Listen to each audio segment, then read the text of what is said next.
and let's see exactly how many things we can slap together that don't go together.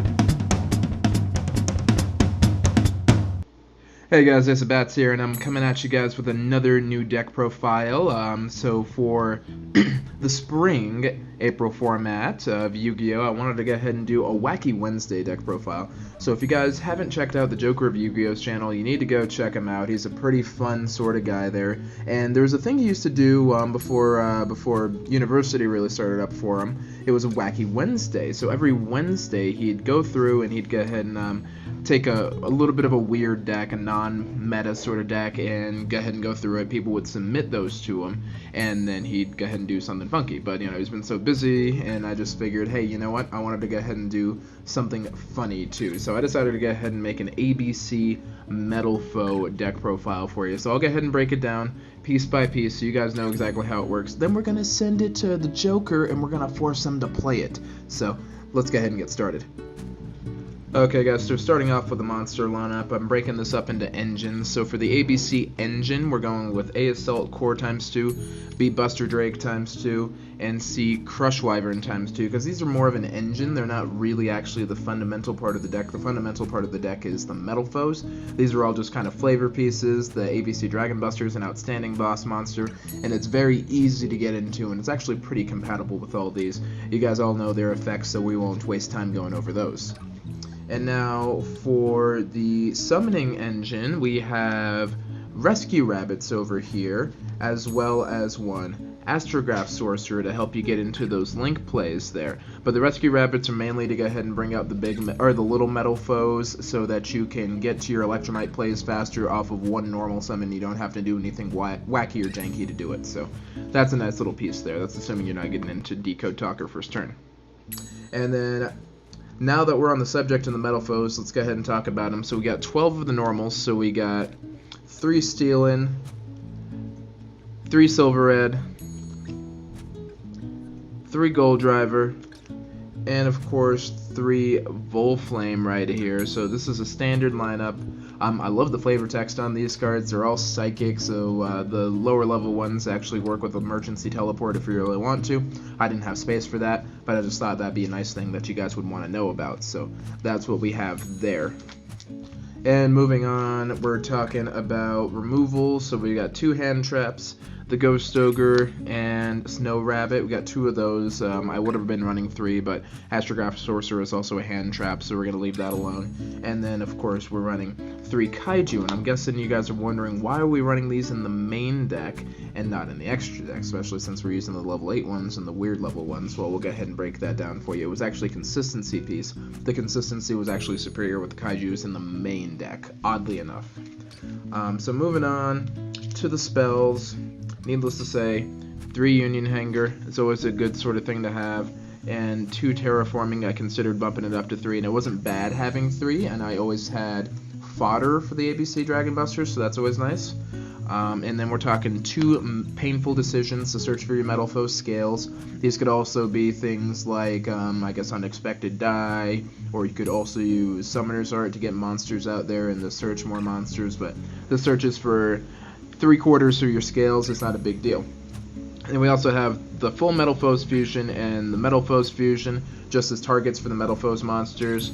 Our combo extenders include Soul Charge and Monster Reborn over here. And of course, for the board wipe, Interrupted Kaiju Slumber, just because it puts another body on the board, helps with the link plays, and occasionally you get rid of the nasty link monsters that you don't want to see, so that's nice.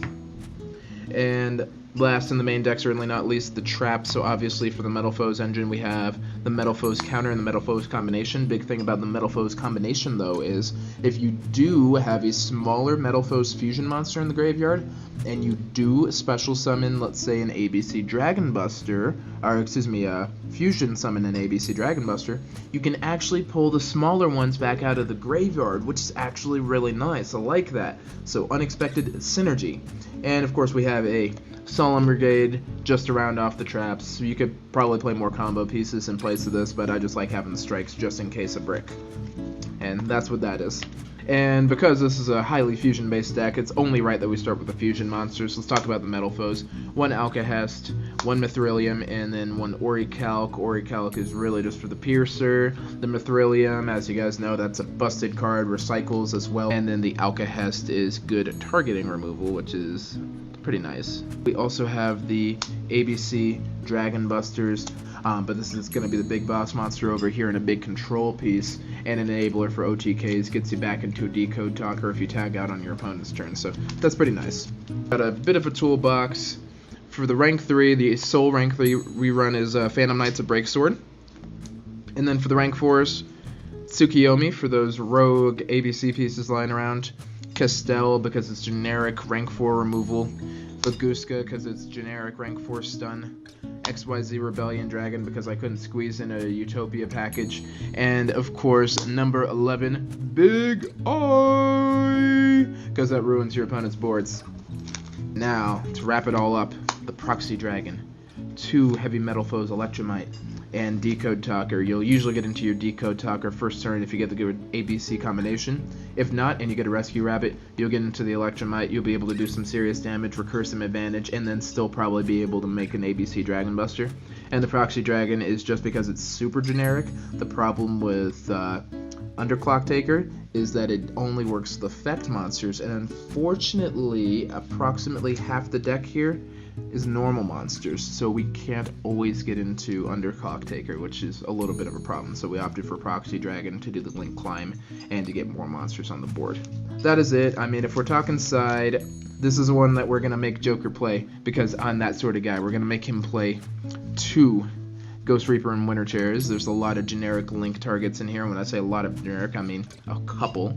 But it's got some good rank 4 pieces in here, so it's a good little side piece there.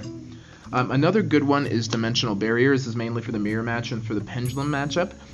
Pendulum Magicians, they can still function, but they don't run non-pendulum monsters in the main board anymore, just in the sideboard.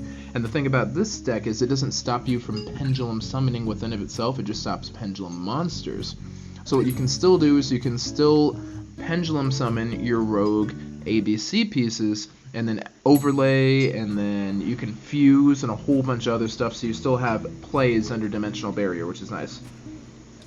Artifact Lancea for the Trickstar matchup, as well as for the ABC Mirror matchup. And then 2 Spell Shattering Arrows over here. This is for the Pendulum matchup, and for mirror matches, that sort of stuff. I guess looking back at it, I probably could have put in Wavering Us, but I didn't think about it, and I don't have any strong desire to go ahead and go through my cards right now, so I'm not going to bother with that.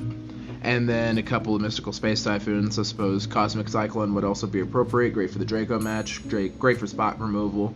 Gets rid of those counter traps right there that you otherwise can't deal with. And because I'm a nice guy, I decided to go ahead and toss in a couple other engine cards. So a couple Abyss Actors over here if you're running into a part with the Kaijus or Bricking. That's a good way to go ahead and get rid of them. Another Astrograph Sorcerer for a consistency piece. And then Rare Metalfoes Bismugear if you want to go ahead and add a little bit extra search. And just for the fun of it, because I had an extra Stargazer Magician, we'll go ahead and just do that just in case you run into an Astrograph and have another one in hand, so then you can do shenanigans with that too.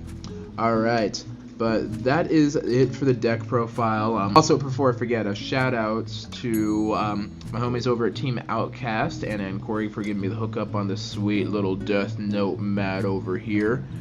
So that'll probably go ahead and make an appearance in future videos. Like, comment, and subscribe. Let us know how we did. And also check out Joker's channel, because we really want to see how he does with this deck.